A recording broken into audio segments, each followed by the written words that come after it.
Joe talks about Joe. And now, your host, Joe Slepsky. Hello again, everybody, and welcome back to Joe on Joe. It's me, your host, Joe Slepsky, and we're back this week with another look at some G.I. Joe ephemera. This time, we're talking about the G.I. Joe magazine from the winter of 1987. Welcome back, all you listeners, and if you're new to the show, this is the podcast where I cover all the old school G.I. Joe ephemera. We've covered all the episodes of the Sunbow cartoon. We've covered the DIC cartoon, every issue of the G.I. Joe Real American comic book, and we've been working our way through some how to draw issues. We're going to get back to those. Got a couple things left to finish there. We're doing that in conjunction with our YouTube page. Remember to check out the Big Cobra Convergence episode that we did a couple weeks back. I did a cover recreation for G.I. Joe number 31, and I am giving that away. All you gotta do is reach out and tag me, send me an email to joeonjoepod@gmail.com, or hit me up on Facebook, Twitter, or Instagram at joeonjoepod.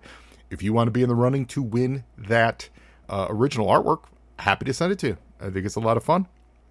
And you can check out us out on our Patreon page, patreon.com/joeonjoepod. Help support the show that way. And, while you're on the internet and if you want to rate and review, that'd be great. But if also you want to send over some love to our great sponsors, the Movies and a Meal podcast, they're helping keep the show alive. They're out there every week talking movies, talking meals. Last week, I saw two movies, one really good, one not so good. I will start with the not so good first. Borderlands is a real disappointment. I didn't have high hopes for it, but I like the games, and I pretty much like the cast that's in it. And boy, was it a kind of a hot mess of a movie. But then it was buttressed by Alien, Romulus. That was the goods, everybody. If you love Alien and any of those movies, Prometheus, Alien, all that stuff, you're going to love Romulus. It's kind of a greatest hits and awesome. I really enjoyed it. Lots of great scares. Lots of world building and tying a lot of things together to go forward for the franchise, things like that. So I dug it, man. I dug it. So give Movies and a Meal podcast a listen and see what they thought of Aliens Romulus and see how they ignored Borderlands just like everyone else did. I heard it's going to be on VOD or streaming within like literally the next 2 weeks. That's insane. Anyway, we're talking G.I. Joe. And we're talking the G.I. Joe magazine. Now we're getting into the second issue of this, and this is from winter of 1987. The previous one was winter of 85, so they took a 2-year hiatus. They took their time getting to the second issues, is what we're saying. And it shows in a, not in a bad way, but in a way of like, it's a different package. A lot of the same stuff's in there, certainly, but it's a tighter package. It's a smaller package. It's not as jam-packed. The cover looks more like a traditional magazine layout cover. I think the first issue cover really looked more like a sticker book, like that kind of a feel. This really streams magazine.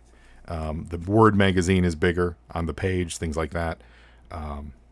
So with all that though, and real quick, if you do want to follow along and you don't happen to have this issue, please visit our friends over at 3djoes.com. Check this out. They have full high-res scans of these. You can follow page by page, panel by panel, like we're going to do today. There is no new comic book in it though, which is disappointing. Last time we got a new actual comic book adventure from Larry Hama. This time it is a prose story, which we're going to read through. We're going to do that. We're going to wrap this up with the prose story. It's just a quick one, but it's written by Stein, who did the R.L. Stein stuff, who did a lot of the books and the Choose Your Own Adventure G.I. Joe stuff. So there's a good chance that it's going to be a great story, is what I'm saying. It's not completely out of the blue. Cover is interesting because they took 2 years to do it, and there are Cobra Vipers on the front. It's a dude in some swamp water, and he's there's a snake coming over his shoulder. He's got a radio receiver in his hand. He's escaping these Cobra Vipers. The Vipers are specifically looking in the different direction, right? So they're looking for him, but he's making his getaway, and he's got a patch on that says G.I. Joe. But I gotta tell you, I have no idea who this is. It's not identifiable who this Joe is. I don't know if this is supposed to be Joe Colton, if this is supposed to be. He's got a green shirt look to him for sure.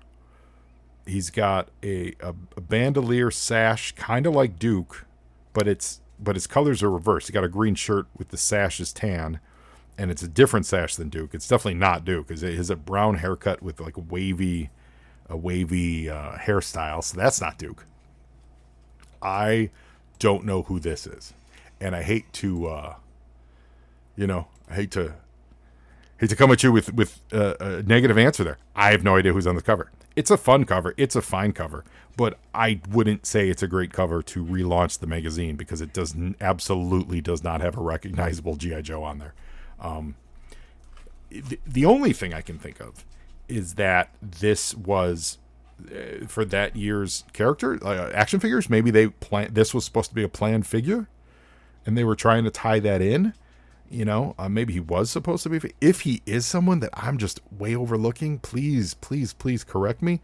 But like I said, this doesn't look like any Joe that I can instantly place. They're all so recognizable. I don't know who this is. So certainly well rendered cover, but not eye catching in that regard. I really like that character. I got to get to it. On the inside, we've got a commercial for HBO Canon Video to join their kids video club, where you can get things like Fraggles and Paddington Bear, and you can save $1 if you're ordering their VHS tapes. So you get stuff like Danger Mouse, Brain Games, The Pied Piper, Fat Albert, and the Cosby Kids. Across from that is the content page. So in this whole issue, we're just going to kind of blow through some of the articles they talk about. They got a great article on Star Trek, the Voyage Home. Was that Star Trek 4, where they come and they get the space whales.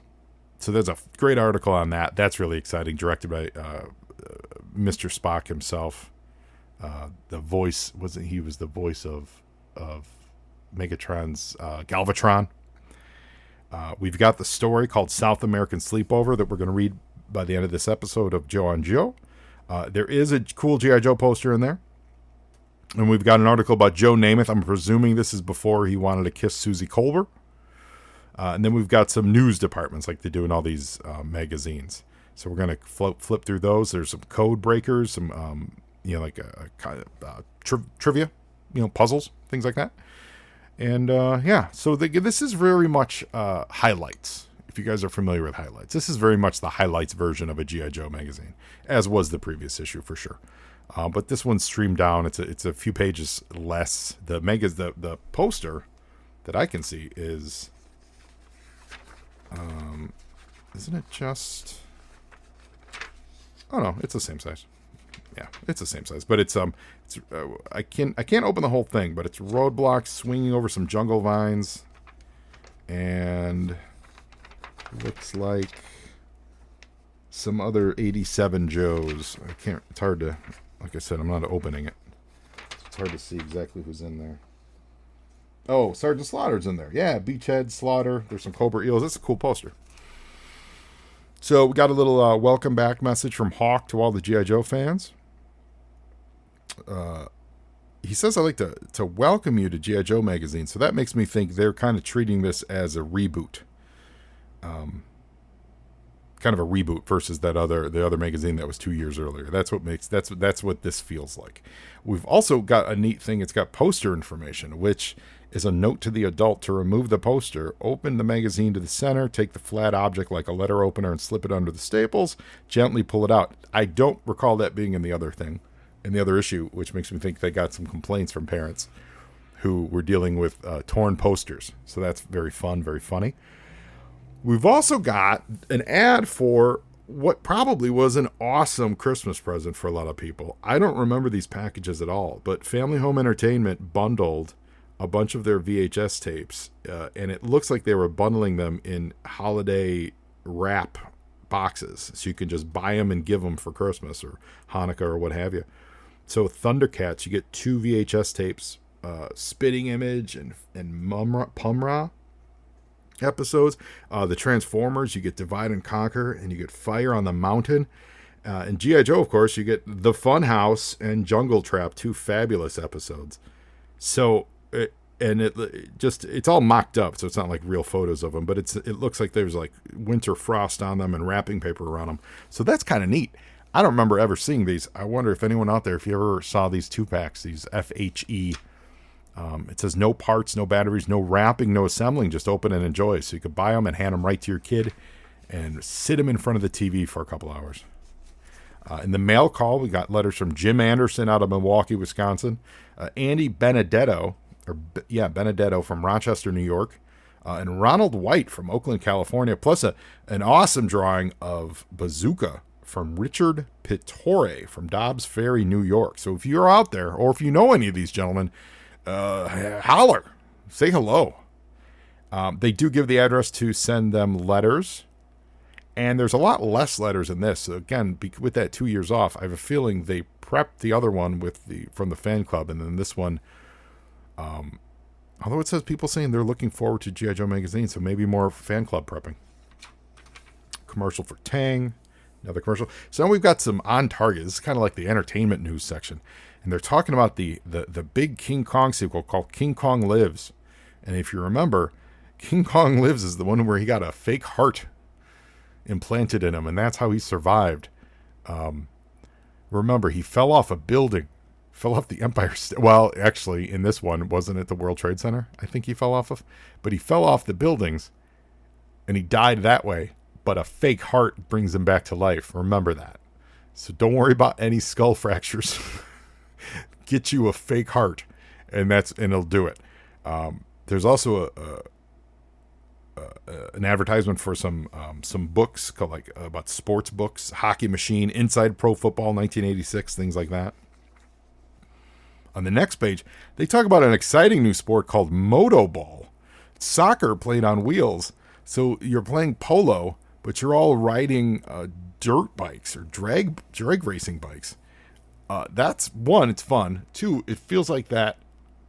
What's the PlayStation game where it's like soccer with cars? Well, I'm blanking on that. That game came out a few years ago, but it's been around. Yeah, so that's fun. Motorball didn't seem to take off. And then we get a guide to new movies that are coming up. Ernie Reyes Jr. is back in the TV show Sidekicks. That's a new show on ABC Thursday nights. I do remember that show. Owl TV is about some science show. Do not recall that at all. And this was funny. There's a description of a movie, and they're calling it. Well, actually, they don't say the name of it, but they say Howie Mandel stars as Bobo in a new comedy from MGM. They technically don't give it a name. This is the movie Walk Like a Man, where Howie Mandel was raised by wolves, and Christopher Lloyd and Cloris Leachman are involved, and he inherits a bunch of money, and they try to steal his inheritance from him, and he acts like a dog, or a wolf rather, because he was raised by wolves. So we're getting teased from that here in G.I. Joe magazine. Got some advertisements. We got a couple pages on skiing, the hot winter excitement of skiing. Remember we talked about the Olympics last time. An article, here we go with I left my Vulcan in San Francisco, and it's teasers for all you Star Trek fans with a little retrospective on the classic stuff. There's some old school photos. There's photos from the first movie. I do love this one with the whales. It was written by Claire Poole. She talks about the history of Star Trek, how it wasn't a success, things like that. And this is the poster. The Star Trek article is the poster. So if you wanted to pull the poster out and put it in a double back, you can also read about Star Trek anytime you want. We get a subscription from Muppet Magazine. A couple pages on Joe Namath. A lot of pages on Joe Namath, actually. Gridiron Greats in 1986. Here's some NFL stars worth watching. Will any of them be doing a new Super Bowl shuffle this January? We got a little bit about Howie Long. Man with or without sunglasses, quarterback Jim McMahon, go Bears, looks good to Bear fans. Last year, McMahon was second in the NFL in passing, but first in outrageousness. We're talking about James Lofton, Kenny Easley, Eric Dickerson, the great Eric Dickerson, Joe Montana, and this is important for you Bears fans, or for Bears fans, for you G.I. Joe fans. As the Chicago Bears marched towards the Super Bowl last year, defensive end William the Refrigerator Perry captured everyone's attention, not only with his touchdowns, but also with his enormous size, 325 pounds. I was big when I was little, Perry says. Of course, we're going to talk about William Refrigerator Perry, and that's not the last time we're going to talk about William Refrigerator Perry. So we've got some code breakers, and this is a fun game for G.I. Joe fans. It's 20 Joes have gone on a scouting mission in the Brazilian jungle. You're in charge. It's up to you to locate them.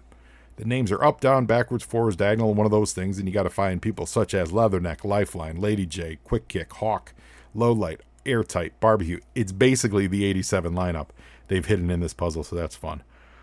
There's a Cobra Jumble. 4 Cobras were sent out to spy on the Joe team headquarters and discover the members of the team. Got to unscramble these letters.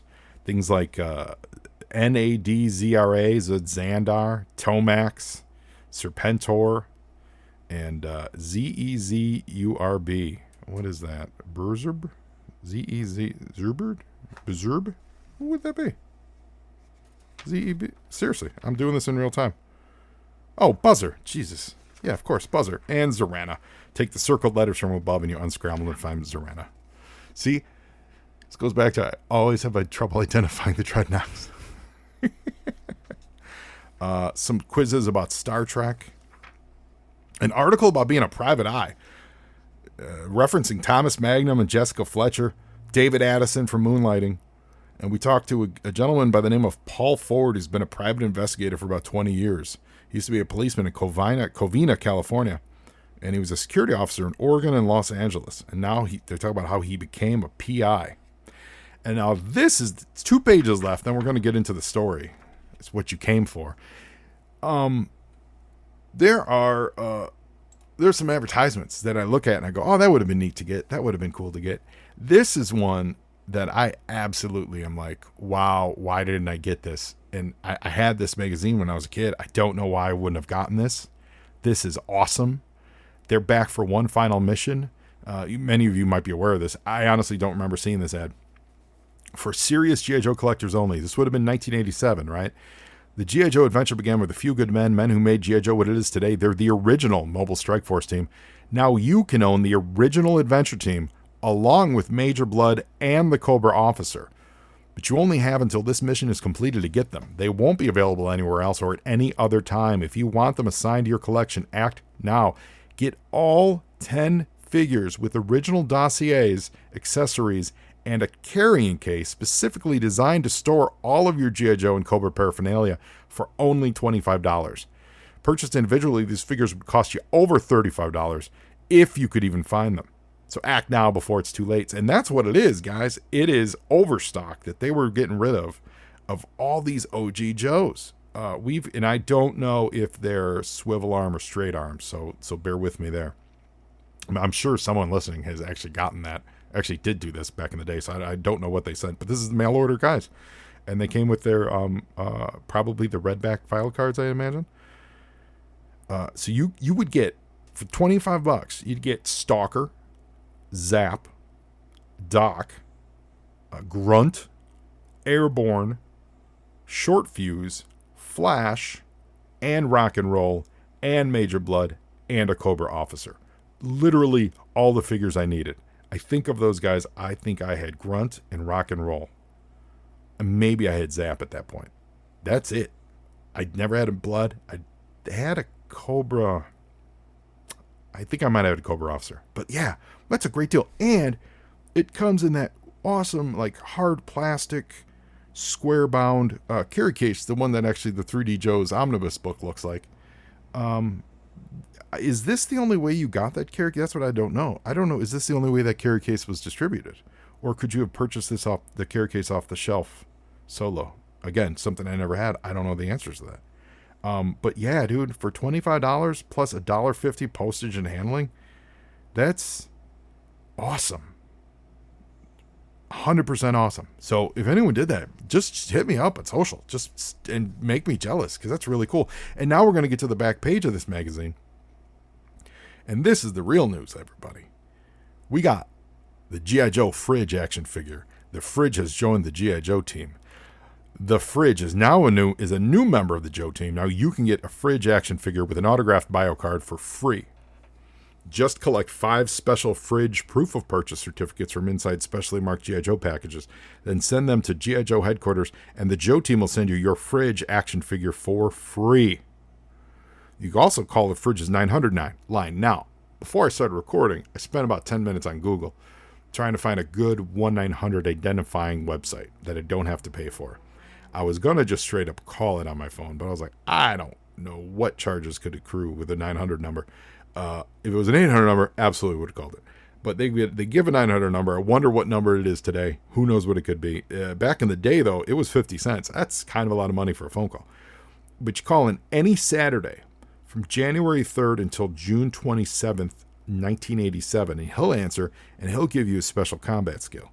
Know the combat skill, and it's worth 1 free Fridge proof of purchase certificate.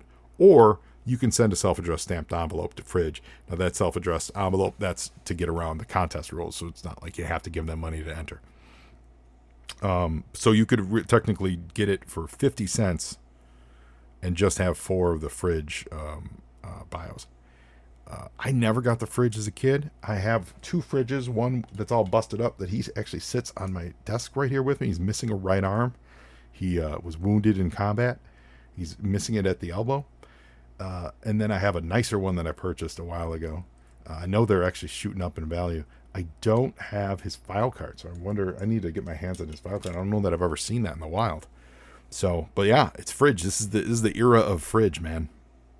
I wish, I know that he's not, and I'm a big Bears fan, I grew up in Chicago, so I don't think he's doing very well. I got nothing but love for him.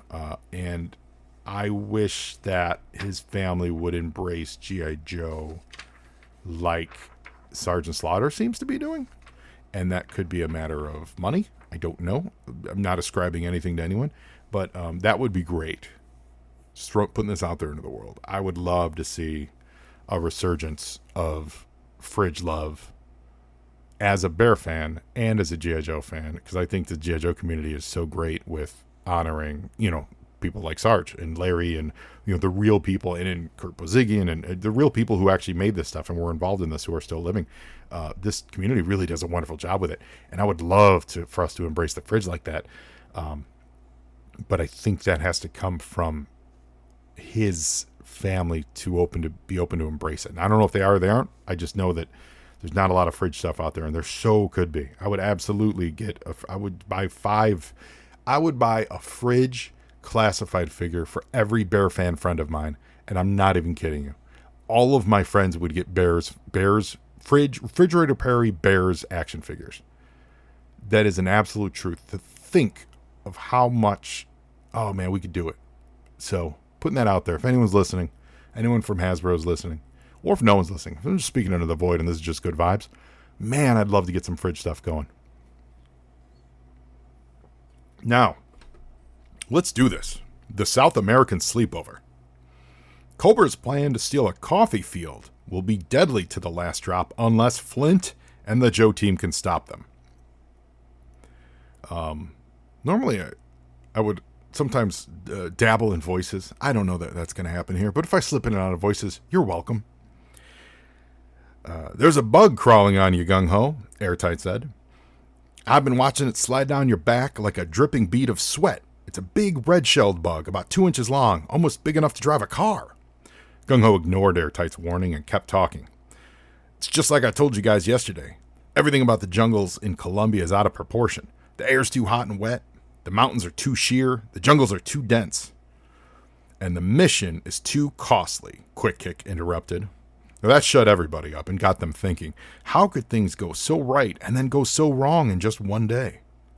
Just one day before, the Joe team, Flint, Gung-Ho, Airtight, Footloose, and Quick Kick, had landed in a Colombian mountain region, and they had moved in to stop Cobra's latest ruthless rampage of terror. It hadn't taken long to find out what Cobra planned to do. They were going to take over thousands of acres of land owned by Juan Cortina. Cortina was a coffee grower and one of the richest and most powerful men in Colombia. To wipe Cortina out, Cobra planned to poison his entire coffee crop. Then, when he was ruined, the snakes could take Cortina's land and use it for a new secret missile base. But the Joe team stopped that pronto. Before Cobra knew that they were there, the Joe team had surrounded their hideout and completely destroyed their stockpile of chemical poisons. That's when things started to go wrong. When the mission was over and they were getting out, the team had lost track of Flint. He was MIA, missing in action. It's funny, they capitalized the T in team. Like the team. Why don't we start tearing this mountain down and find him, Airtight said, still eyeing the bug on Gung Ho's back. Because Cobra's probably got him, Quick Kick said, and they'll kill him if they see us coming. Besides, that plan lacks subtlety. Well, so does a fly swatter, but it gets the job done, Gung Ho said. Just then, the red bug finally dropped off his leg and onto the ground. Gung Ho instantly squashed it with his boot. By the way, boys, he added, don't let one of those insects bite you unless you want to go home in a flag-draped box.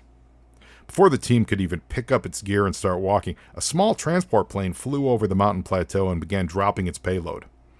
Well, here comes the air backup Hawk promised us, Footloose said. First one parachute, then a dozen, spilled from the plane. But the backup troops were in the air only a second before Cobra troops on the plateau began firing machine guns at them. The Joe team watched the plane get away safely, but Cobra gunners ripped apart all of the parachutes and the jumpers. All those men, wasted, Gung Ho spat. So we just killed a bunch of green shirts, I think, what happened there, guys. That's a lot. And when Cobra finds out that there's nothing but department store dummies hanging on those parachutes, oh, asked and answered. They're going to be madder than a hen sitting on a baseball, Footloose laughed. Gung Ho sighed with relief. See, look at that. I jumped the gun. I assumed we had dead Joes on our hand. The dummy diversion worked. At least it distracted Cobra long enough for the team to get up the mountain on the open road without being noticed. But when they got to the plateau, it was deserted. The Cobra headquarters was empty. Flint! Gung Ho shouted at the top of his lungs. Flint, you son of a monkey's uncle, where are you? If he's with them, I can understand why he didn't leave us a note, a signal. I can't understand why he didn't leave us a note, a signal, a clue, or something, Footloose said. There's only one possible explanation, Quick Kick said, slamming his fist angrily on the table. We didn't find him in time. The snakes brainwashed him. That didn't mean the mission had to be scrubbed. The Joe team would get Flint back one way or the other, but now it had to be the other. Flint wouldn't come willingly. Not after Cobra had done their tap dance on his brain. He'd have to be dragged back kicking and screaming. Well, not if he's awake, Airtight said. What's that supposed to mean? Footloose asked. Nap gas, Airtight explained. That's what we call a new nerve gas. Knocks people out for 12 hours, then it disappears completely. No after effects. If we spray the whole mountain with it, we've got 12 hours to find Flint. There must be a flip side to this coin, or you would have mentioned it earlier, Quick Kick said. Well, it's a real unstable gas, Airtight said. If we take it up in a crop duster, maybe it'll behave, or maybe it'll explode on board, turning us into a living fireworks display. There's only one way to find out, Gung Ho said. The next thing the team knew, Gung Ho was shaking hands with a Colombian pilot, a crop duster on Juan Cortina's land, and borrowing the keys to his plane. Gung Ho got the rickety single-engine biplane off the ground, and then it was up to Airtight. He worked the sprayer, spreading the gas as the little plane zigzagged and looped around the mountain. Let's be very clear what's happening here. The Joes just commandeered a drug smuggling plane from a Colombian farmer, and they're going to use it to spread unsafe knockout gas, basically propofol, an entire mountain. Awesome. On the ground, Footloose and Quick Kick watched the plane, wearing gas masks. Footloose took that mask off a little bit, you know he did. But the Joe team members weren't the only people on the mountain watching the crop duster. Halfway down the mountain, deep in the jungle, the Baroness was leading her prisoner to his death. What's that crop duster doing? The Baroness asked Flint. More Joe tricks? Oh, Baroness, you know the Pentagon's budget, Flint said. They'd spend millions of bucks on weapons and aircraft. Do you think they'd use a crop duster on this mission? Okay, so I won't blast it out of the sky, the Baroness said. Let Juan Cortina spray his crops and smuggle his... No, just kidding. In just a little while, they'll be worthless to him. Just then, the plane passed over the Cobra entourage. Flint saw a light blue mist dropping from underneath the wings. Then he watched the Baroness stumble unsteadily on her legs. She yawned and lay down as Flint held his breath and stole a Cobra gas mask. A moment later, Airtight parachuted out of the plane. Then the pilot bailed out of the crop duster and went plummeting to the ground. That was gung-ho, Footloose said out loud. Did his parachute open? Neither Flint, who was watching from a great distance, nor the other members of the Joe team could see. All they did see was the small plane exploding in midair as the unstable gas finally blew its cool. Hours later, still wearing gas masks, the Joe team found airtight, but they still hadn't run to gung-ho or Flint or the Baroness on the dense mountainside. And time was running out. Footloose tapped airtight and pointed to his wrist as the team trudged through the thick foliage and vines. The whole mountain's been asleep for 10 hours, Airtight said. We've got to find Flint before they start to wake up. There's a plume of smoke, Quick Hick said, suddenly pointing to the sky just north of their position. When they reached the smoke, it was like walking into a scene from Sleeping Beauty. Cobra Infantry, Cobra Televipers, and even the Baroness were sound asleep on the ground. Only one man was still awake. Flint! Howdy, gents, Flint waved and shouted at them through his gas mask. You guys are real pros. You followed my instructions to the letter. Well, what instructions? Footloose and Airtight said together. Well, you finally came through with the nap gas, Flint said, just as I knew you would. You mean you planned this all along? Airtight sputtered. What was the only way to stop Cobra from ruining Juan Cortina's coffee crop? Flint explained. But I thought we already stopped them, Footloose said. Well, that's what we were supposed to think, Flint said.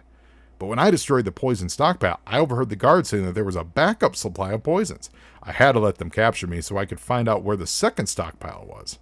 The Baroness led me straight to the chemicals, but I needed you guys to put Cobra to sleep so I could destroy the poisons, which is exactly what I did while you've been looking for me. Oh, I get it, Quick Kick said. You knew if you made yourself hard to find, we'd risk using the nap gas. Right, Flint said. The team had a lot of questions for Flint, and quite frankly, so do I. And he promised to answer all of them over a good hot cup of coffee. But where's gung-ho? Flint said. Quick Kick shook his head. Well, he bailed out. I think we lost him, he said. Everyone was quiet for the next 15 miles as they made their way toward the place where gung-ho had touched down. And suddenly, something tapped Airtight on the shoulder, and he nearly jumped out of his skin. There's a bug crawling on you, said a familiar voice. Airtight turned around and came face to face with gung-ho, who was alive and laughing.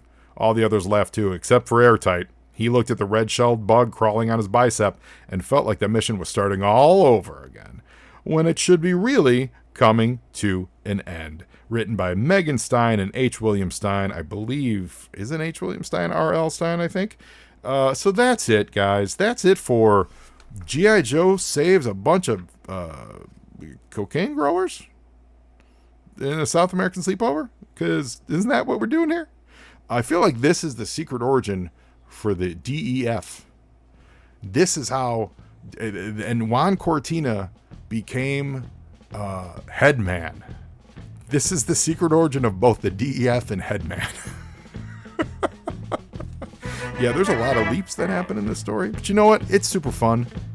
It's super great. The magazine's good. I look forward to the next month.